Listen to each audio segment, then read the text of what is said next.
Hello, welcome to Joyce Jabbers. We missed the video last week. Yeah. Last week was rough, though. Well, you had migraines all week. I had migraines all week. Was and that yucky. was not fun. That was yucky. Yeah. So our library opened up, and I had just checked into it, and they said they weren't opening yet, maybe on the 14th, and then yada, yada, yada. Long story short, we didn't get a notice that they were opening. No, we didn't. Just all of a sudden, boom. Yeah, I was trying to renew one of my virtual loans, and they were like, you cannot do this. Please, input your card again. So I went to get my purse, got the card, inputted it, and it was invalid. I'm like, invalid? What? That only happens. That only happens when we have due books, and we have due books. We had lots of due books. Mm-hmm. So come to find out, I went on and I looked, and lo and behold, they had opened the day before, and they put a notice out that said, and I don't even remember where I found it, but they said, we haven't charged you any overdue fines.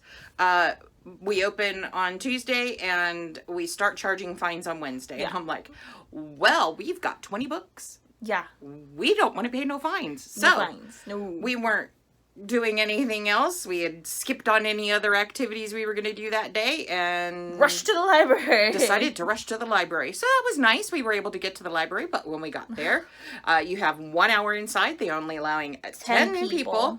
And I don't know if that included the librarians or not. I don't think so. I don't think it did. I don't think so. Yeah. But yeah, so they were a little bit snippy.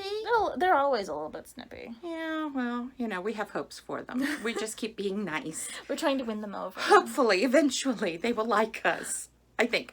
So I had a plan. I was only going to get 5 books. Huh!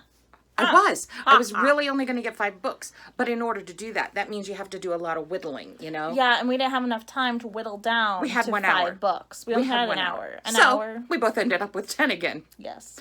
We might DNF a few. That way, if we have some that we don't finish, we don't feel so bad. Especially because our next video is going to be a book haul from birthdays and sales. And we got a few books. Yeah, so we have I have a problem. She has a real problem. Yeah. But so I finished Dune. Was that 2 months ago now? I think it was just a month ago. But so I had gotten Dune Messiah on the Kindle, and I was not doing it there. That was not good at all. So it seems a whole lot smaller than what the ebook seemed like. So this is actually doable, and I might be able to get through it because I don't know that I'm going to like this one, but oh well. So they had it, and I got it. Then this one is called The Spaceship Next Door. I actually picked that one up, and Mom put it in her pile. Yes. Basically, a spaceship lands, and it says, 3 years ago, a spaceship landed in an open field in the quiet mill town of Sorrow Falls, Massachusetts.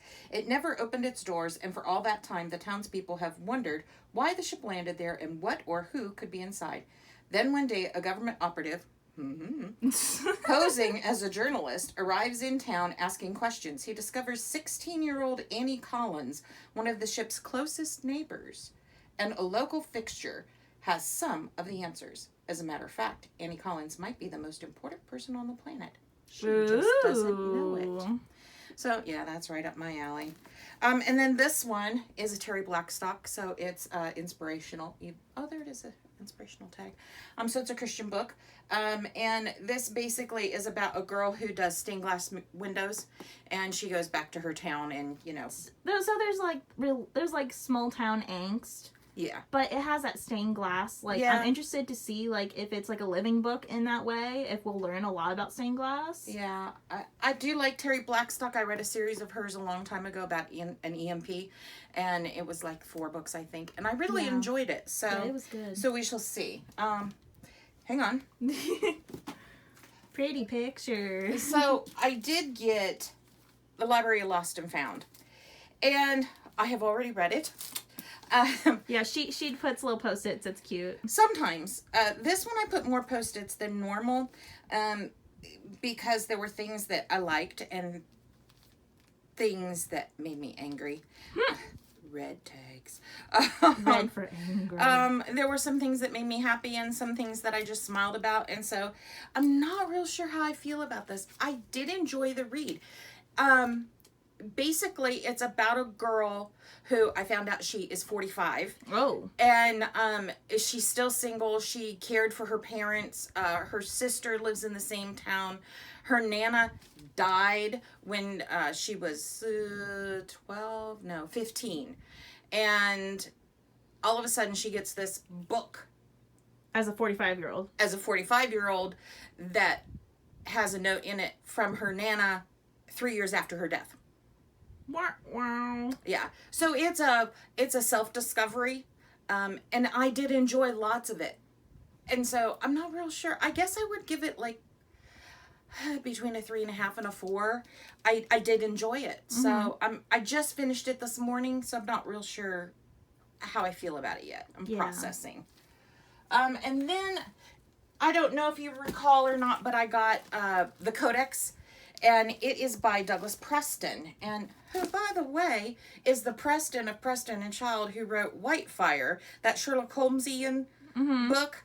And so I didn't realize that until I found these. So I decided I wanted to see what else he wrote, because even though I almost DNF'd the Codex, I really did enjoy it. Yeah, those are always weird reads. Yeah, and so this one's Impact, and it says Wyman Ford is tapped for a secret expedition to Cambodia. Wow. To locate the source of strangely beautiful gemstones that do not appear to be of this world. You're noticing a theme. I'm taking that it. Deep, like, sci-fi, like, in that, back in, like, before the 90s, they had that trend of that deep sci-fi. Okay. And then after, like, in the 2000s, that trend has sort of died off. Well, and then this one's called The Kraken Project, also by Douglas Preston. And it says NASA is building a probe to be splashed down in the Kraken Mare, the largest sea on Saturn's great moon Titan. Of course, that brings me to Eureka. I love Eureka. Yes. We're gonna need to rewatch Scientific Mayberry. Anyway, it's one of the most promising habitats for extraterrestrial life in the solar system, but the surface is unstable and dangerous, requiring the probe to be outfitted with artificial intelligence software. Ooh. Basically, isn't this the one? I don't want to read all this because it's long. Yeah. Isn't this the one where the AI hides in the internet? Yes. Yes. And so we have a hiding AI in the internet. That should be interesting. That it's fun to read, but if that ever happened in real life, Scary! that would be so scary. And then I came across these. Isn't that just a beautiful cover? They are. Later, let me come in. That's gorgeous. I mean, it just speaks to me on the metallic level. And also, it's very pleasing. Like, the colors are just... Even this one. Oh,